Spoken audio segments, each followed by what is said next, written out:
Dalia Arfi El-Kaïm, avocate au barreau de Paris, qui nous parle du droit du travail dans cette émission, du droit social, comme on dit. Et plein de questions se posent pour les employeurs, pour les salariés également, hein, pour les deux. Question qui vous a été envoyée sur avocat.net pour envoyer vos questions. Ai-je le droit de signer une rupture conventionnelle avec mon salarié alors que je vends mon fonds de commerce? Alors, on va simplifier, vous avez une boutique avec un salarié, vous vendez le fonds, donc vous débarrassez de ça. Est-ce que, si peut-être l'acquéreur ne veut pas prendre le salarié à sa charge, est-ce qu'on peut signer une rupture conventionnelle? C'est à peu près ça la situation? C'est une question double face, hein, comme vous le disiez très bien. Double face, on commence par quelle face?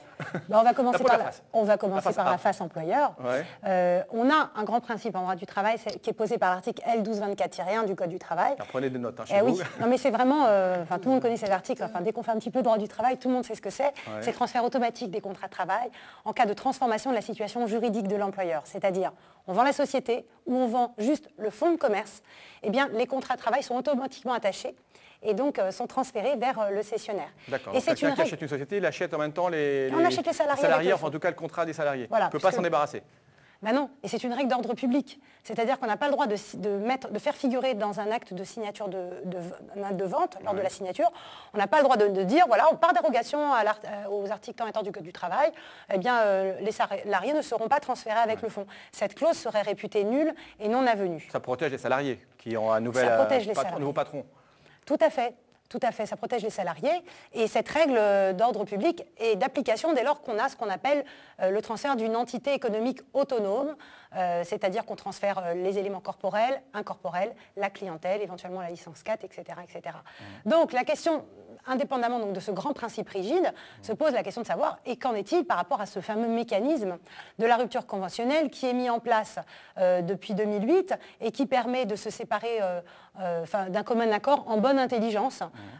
Donc le salarié, l'employeur décide de se séparer. Ça marche donc, bien. On rappelle que c'est une rupture qu'on peut choisir effectivement souvent à l'amiable et qui se passe bien et qu'il y en a beaucoup. Hein. Donc, il y en a beaucoup. On peut imaginer qu'on pourrait faire dans ce cas-là, mais pas forcément.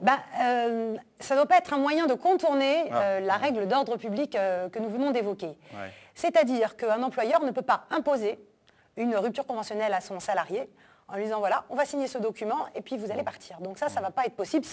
Si tel est le cas, c'est du pain béni pour nous, avocats, quand on défend un salarié dans ce cas-là. Et vous aimez le pain béni, c'est tellement bon le pain béni. Et c'est vraiment, je veux dire, le salarié, il peut à la fois attaquer le cédant, attaquer le cessionnaire, demander sa réintégration, solliciter des dommages et intérêts pour licenciement sans cause réelle et sérieuse, et c'est vraiment du gâteau dans ces cas-là, franchement. Ouais. Maintenant, le salarié, il peut dire, mais moi je veux partir, je vous ai choisi comme employeur, on a sympathisé, ça fait des années qu'on travaille ensemble, vous voulez m'imposer quelqu'un d'autre, moi j'ai pas envie de travailler avec lui.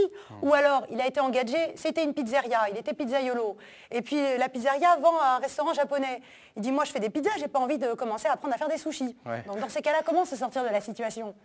Et on va utiliser, on apprend à faire des pizzas. On va utiliser la rupture conventionnelle. Ouais. Mais attention, quand je suis côté employeur, je dis vraiment, on sécurise l'opération. Déjà, on fait écrire noir sur blanc aux salariés que la rupture conventionnelle va intervenir à son initiative et mettre éventuellement le motif personnel, volonté de faire autre chose, etc.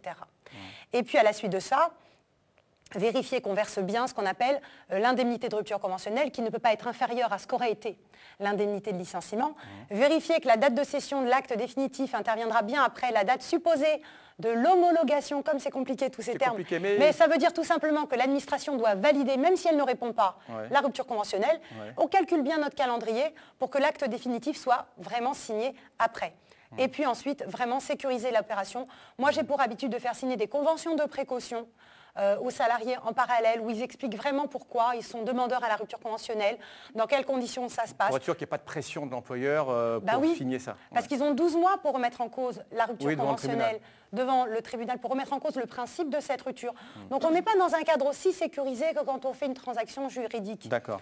Et puis dernière chose, voilà, lorsque je fais signer des actes de fonds de commerce, je fais très attention de mettre une clause spécifique par rapport à ces ruptures conventionnelles lorsqu'elles interviennent, en expliquant quand bien qu'elles interviennent à la demande exclusive du salarié, en essayant, dans la mesure du possible, de protéger le cessionnaire à qui cette situation finalement est imposée. Et le cessionnaire, effectivement, je mets une clause en disant que le cédant, dans l'hypothèse d'une remise en cause éventuelle de la rupture, eh bien le cédant prend les risques à sa charge. D'accord. Donc en tout cas, l'employeur se couvre pour être sûr qu'on ne va pas venir l'attaquer et lui dire cette rupture conventionnelle était peut-être un peu forcée ou... Bon, en tout cas, c'est faisable, mais dans des conditions de précaution que vous avez rappelées. Bien encadré. Merci beaucoup, ma chère. Déjà, c'est vous qui avez bien encadré la réponse. Ça c'était parfait.